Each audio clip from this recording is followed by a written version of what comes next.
Good morning, everyone. Again, this is Eliza Ematilano, for short, Teacher I. So, in today's topic, we'll be focusing about the arts. But before we're going to discuss our discussion, what I want you to do is to turn off your camera. Again, turn off your camera. When you are done, now mute the microphone found on your screen. Mute it.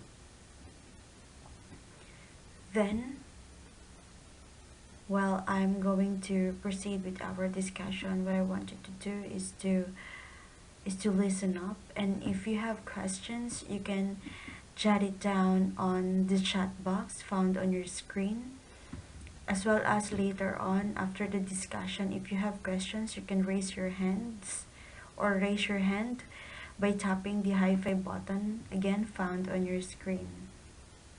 Now, if all the instructions were given and you have done it successfully, now let's proceed to our discussion. So in this lesson, you will learn the following folk arts of Southeast Asian countries. So we have Thailand, Cambodia, Laos, and many more. But before we're going to proceed with that, let's focus first, or let's describe first what is an art. So what it is? So an art is a diverse range of human activities in creating visual, auditory, or performing artifacts or artworks, expressing the author's imagination, conceptual ideas, or technical skill, intended to be appreciated primarily for their beauty or emotional power. So when we talk about art, it is diverse range. So meaning there is a different series of human activities. So let's say, for example, there are several artists we can find nationwide and even here in the Philippines. So it is called diverse because if I am the artist, I will do what I wanted to do. I'm going to express my own ideas, my own imaginations, my own interpretations of what I want through my art, same as what the other artist wants to produce an artwork. So that's why it is diverse range. It varies from one artist to another artist based on their activities in creating visual. So for visual, we have what we see are the products of arts. So let's say, for example, what you wear.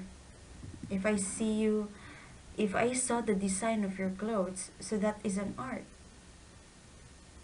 Anything that we see is a product of art. Next, we have auditory, the ones we listen up to, the music we hear. That is an example of an art. Or performing artifacts or artworks. Performance, a dance. That is an example of art. Expressing of author's imagination, conceptual ideas, through all of these human activities that we have mentioned. So, it is one way of the artist of expressing their imagination, ideas, and skills intended to be appreciated primarily for their beauty or emotional power. So it is one way of them expressing their emotions, their ideas, whatever it is, that is an art. Also appreciated by us who watch it, who views for it, who hears from it, who looks for it. So that is an art. Everything that we see is an art. A product of human activity is an art. So that is art. Next, now we know already what is art. Let's proceed now to the Southeast Asian art. So we have here Thailand. So today, Thai silk making is considered to be one of the finest arts in the world. a product of a unique manufacturing process and bearing unique patterns and colors. So it says here that Thai silk making is considered to be one of the finest arts, meaning it is the demand or the high quality, no, found in the world because of its unique manufacturing process. So what it is? So this region raised caterpillar on a steady diet of mulberry leaves. So that's how they manufacture, or that's how they process their silk. So now let's proceed to this picture. So in the first picture, so we can see here some of the caterpillars that they are feeding. So after that, no, they are going to nest. So they produce now the silk, and then the process goes on how they do the silking. I mean how they do the silk. So there we have it. The Thai weavers, how, or the process that they are doing in order to produce a high quality silk. So Thai silk making. So this is the product that they produced. So now let's proceed to the Cambodia. So silk weaving in Cambodia dates to as early as the 1st century, since textile were used for trading. So it is used, no? They they do the silk weaving during the 1st century, so it is long time ago. So yeah. Next, modern textiles have traces of motifs imitating clothing details on ancient stone sculptures. So they're more on imitating the motifs of clothing or the designs, no, from before. So in the modern textiles, or sorry, so in the modern textiles, so they used to imitate the motifs, no, from the early times. So that's it. So there are two main types of Cambodia weaving. One of those is the ikat technique or the chongkiet, not to create patterns. Weaver tie and dye portion of weft yarn before weaving begins. Patterns are diverse and vary by the region. Common motifs: lattice, stars, and spots. So the ikat technique is seen in the picture below. So that is an example of ikat technique, no? They create patterns, no, by weaver ties. So they dye the portion, or they color the portion, no, before weaving begins. So that's it. That is an ikat technique. Next, the uneven twill. So it yields single or two color fabrics which are produced by weaving three threads, so that the color of one thread dominates on one side of the fabric while the other determine the color on the reverse side. So this is an example of an even twill. So they use two color fabrics, no, in order to produce a good or a unique, no, fabric pattern or fabric color. So this is how we do it, or so this is the example, no. So they've done two colors of fabric in order to produce another color of fabric or another design. So traditionally, Cambodian textiles have employed natural dyes coming from insect nests, no? So this is how they do the dyeing, or how they color their fabric or the silk. So we have the insect nest, so for red dye, the indigo for blue dye, prohat bark, which is for yellow and green dye, then ebony bark for black dye.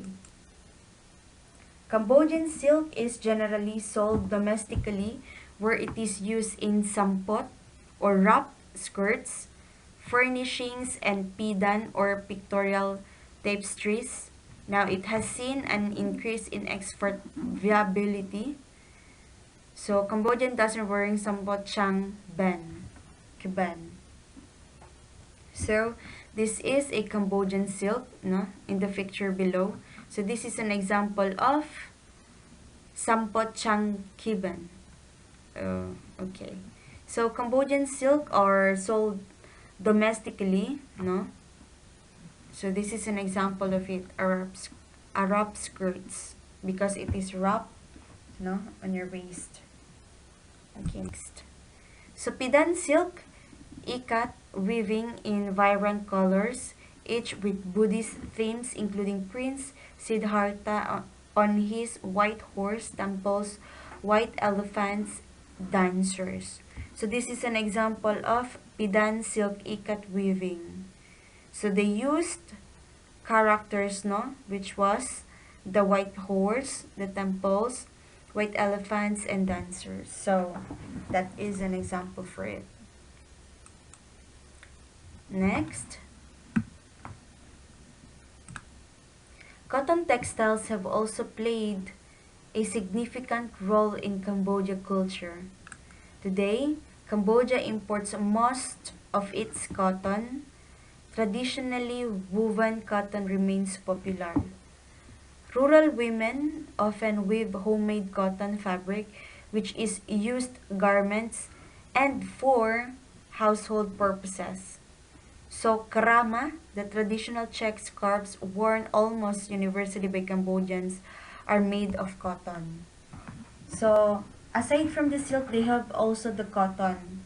So one of the example for those is the krama. So they've always worn this, no, universally by the Cambodians. So the example there is an example of krama, or it is a fabric made of cotton. They use it for homemade purposes or universally. So that's it. So now let's proceed to Laos. So according to Lao tradition, stories of their history were not passed on orally nor written. They were woven. So what do we mean by that? It says that the stories or their ancients, no, or where they came from, it is not passed orally or through verbally, no, nor written. So it is not written, but it is through woven. So it is from the product they are producing. So strand by strand, Lao stories were weaved in the intricate dense patterns and motifs of textile. Unfortunately, some are elaborately fantastic and the most motifs so cryptic that in many cases only the weaver can accurately interpret the story. So, in their tradition before, the stories or where they came from or the history of Lao or the history of Laos, it is not passed verbally, no, from one person to another, nor written, but it is woven. So meaning it was by the means of weaving, no, they wove their history. So that in many cases only the weaver can only interpret. So the ones who weave the history of the Laos or Lao tradition, so the ones who did that are the ones who accurately interpret the story. So that is the downside of it, no, if it is not passed orally nor written but it is woven. So the ones who made the history are the ones who can only interpret what he or she had done, no, accurately, by the means of accurately, but maybe in the commoner or common people, maybe they can understand, but not deeply, but they can understand. So this is an example of sin, no? Though the skirt looks simple and elegant, it is traditional that every woman in Laos weaves all the scenes she would wear throughout her lifetime. She uses folk icons to express personal views. So, it says that women, no, in Laos traditionally used to make their own skirt through weaving, no? Or skirt or sin. Okay, so sin again is an example of skirt used by women in Laos. So this is often accomplished by symbolist totems from the inanimate or animate world. Crabs for resourcefulness, snakes for fertility, butterflies for beauty, birds for success, and so on. So it says here that the women uses folk icons such as, no, maybe for fertility, she weaves snakes, no, in her skirt, butterflies for beauty, so on and so forth. So that's how they do their skirt. No, they use icons, folk icons, to express personal views. Okay. Now let's move on to Vietnam. So all jacquards looms are still used, weaving patterns containing centuries-old symbols and characters. Jacquard loom, again jacquard loom, is a mechanical loom invented by Joseph Marie Jacquard. Again, invented by Joseph Marie Jacquard. So first demonstrated in 1801, that simplifies the process of manufacturing textile.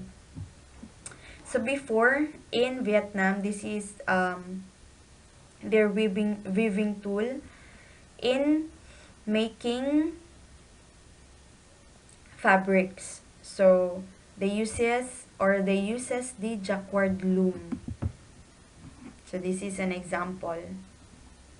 The picture is an example of jacquard loom made by Joseph Marie Jacquard. So some popular Vietnamese fabric ranges are Shantung Taffeta. So a coarse uneven fabric from fibers spun jointly by two silkworms from two joined cocoons, resulting in a yarn of irregular thickness. So the fabric is coarse and has rough appearance. It is used mainly in upholstery fabric, but thinner vibrants can be used in bridal and evening wear. So the Shantung Taffeta, it is used or it is made by the two silkworms, no? Two silkworms joined in a cocoon. So that cocoon is the what? The silk itself. So the cocoon of silkworm or the caterpillar is the silk, resulting, since it is two, resulting in irregular thickness. So they uses it for bridal wear, evening wear, so on and so forth. So this is an example for it. Next, the Bengaline weave. Bengaline or Bengaline weave is a woven silk and cotton material became fashionable for women and children to wear in the 1980s and 1890s. It is offered the impression of genuine silk but was made with lesser amounts of silk than cotton. So Bengaline weave or Bengaline weave is a combination of silk and cotton. So it is used for fashionable for both women and children before in their country. So that is an example for it. Now we have the ebony satin.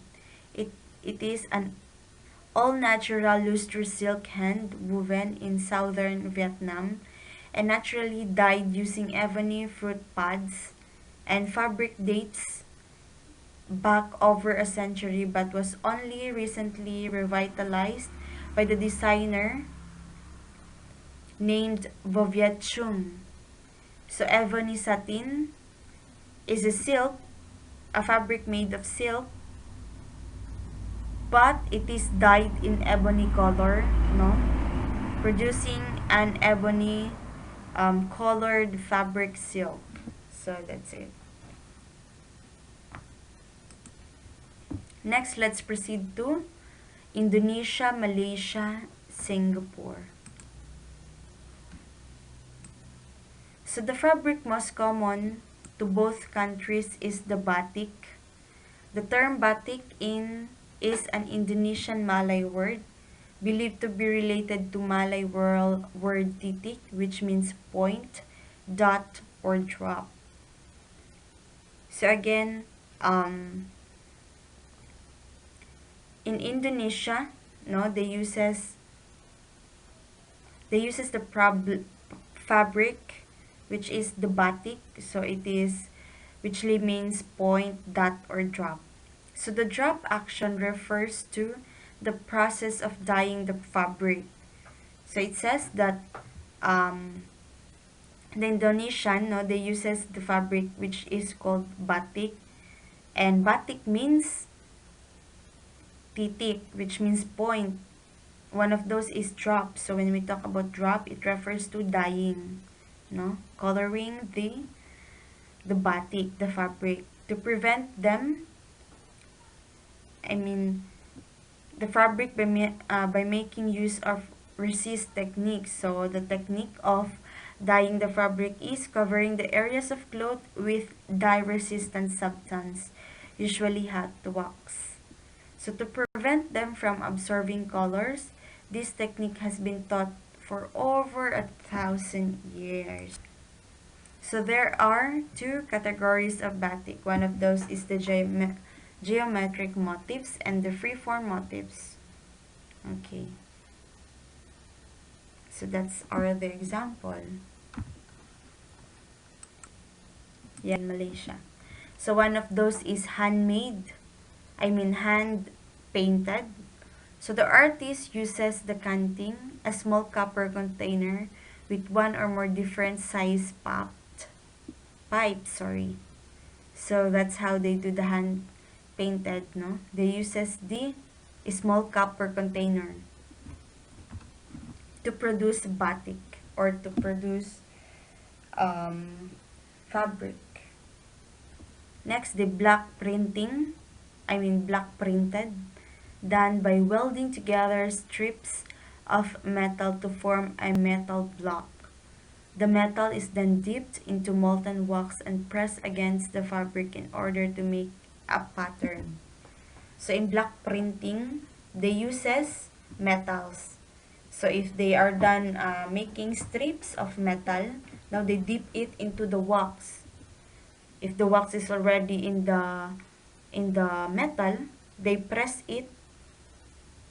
And of course, if you are going to do the strips, of course you will produce different patterns, designs, whatever it is. So now after molten it or putting into the wax, now it hardens. The metal now has the wax, and then if you press it on the fabric, now it produces the pattern. No? So process of making hand painted batik. So designs are drawn on the fabric with hot liquid wax by using a metal object called canting. So that is an example for it. No, they uses the metal, no, which is the canting. Now when the wax outlines are done, artists use the brushes to paint the dyes within the outlines, and use of brush allows for creation of shaded and multi-hued designs. So it is already clear now in the example or in the picture. First, they draw the designs that they wanted using the canting or the metal object. Of course, with the use of wax outlining. And then after outlining it, they uses the dyes, no, to brush and to create the final output. So let's say for example flowers.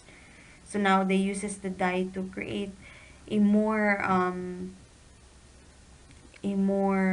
vibrant design or a mesmerizing work.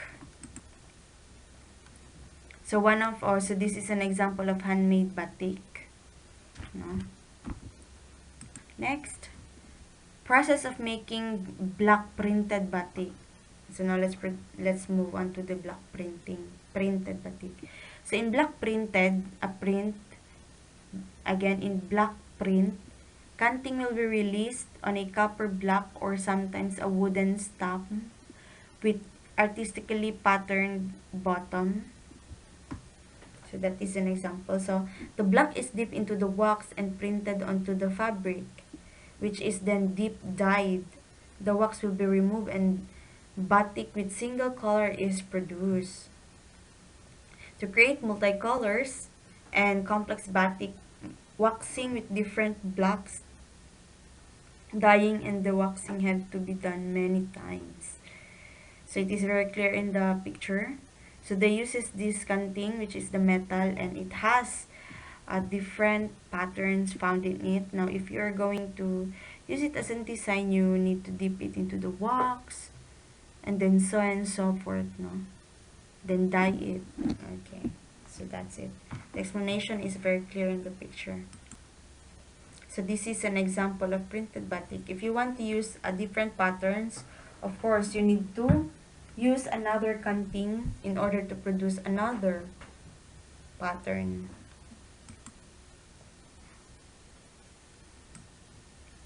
Leaves and flowers in Malaysia, Malkaisha batiks are incorporated to avoid the interpretation of human and animal images as idolatry. In accordance with local Islamic doctrine, this makes their batik look similar to that of Indonesia. Okay. So it says that they uses more on leaves and flowers, no? Since it is an Islam doctrine or an Islam country. So in order to produce or to misinterpreted, so they use the leaves and flowers aside from other human or animal images, no? If they do the designing of their batik. However, the Malaysia batik is famous for its geometrical designs or spirals. So the method of Malaysian batik making is also different from those of Indonesian Japanese batik. Their pattern are larger and simpler. More brush painting is applied to be able to put lighter and vibrant colors than deep colored Javanese batik. Okay. Next, let's move on to Brunei. Brunei traditional textile is also called batik, but it is uniquely different from Indonesia, Malaysia, and Singapore because its design have their national flower, which is Simpur Sumboy. Sumboy or pitcher plant. The Brunei's traditional design of air mule. Okay. So in Brunei they uses also the batik, no, as their traditional textile, but different from other countries because they uses their national flower, which is Simpur Sumboy or pitcher plant. So different techniques are used in Brunei's batik. So they do the airbrushing, the cracking, the bubble, rainbow, sprinkle, geometry, and marble. These techniques are applied on the fabrics like cotton, chiffon, linen, and brocade. So handmade batik designs are created through the art of layering and mixing the color injected with creativity. So batik can be done in 4 different ways. So they have the hand-drawn, using the metal blocks, screen printing, and digital printing. Maybe this digital printing and printing is more on the modern era na. So yeah, that's all for our discussion today. I hope you have learned something from Southeast Asian arts, no, as presented by my slides. So that's all for today. If you have questions, just raise your hands by using the high five button found on your screen. Or if you don't want to, you can chat it down on the chat box. So that's all for today. Thank you for listening. Goodbye and God bless.